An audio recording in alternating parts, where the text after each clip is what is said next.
Hi everyone, welcome back to our channel. I'm back with another tutorial video. In this following video, I'm about to show you how to log out of Amazon on all other devices. All you have to do is watch this video till the end and follow the instruction as guided. So first of all, before getting started, make sure to check your internet connection and also make sure that you're logged in into your account. So first of all, open up your Amazon application. As you open up your Amazon application, this is what the interface is going to look like. So after that, you can see in the bottom right corner of your screen, there is a try bar icon. Simply tap on it. As you can see, as soon as you tap on try bar icon, you can see there is a list of options. So then you'll have to tap on account, which is on the third step.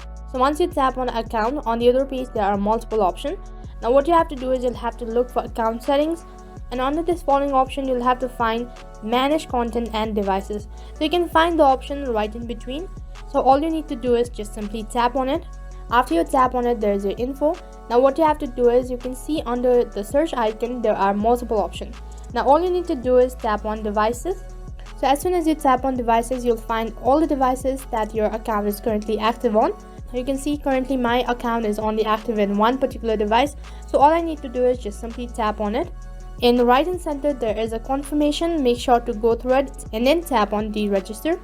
So that is how you can log out of Amazon on all other devices. That's it for this video. I hope the video was helpful. Make sure to like, share and subscribe to our channel. Thank you for watching.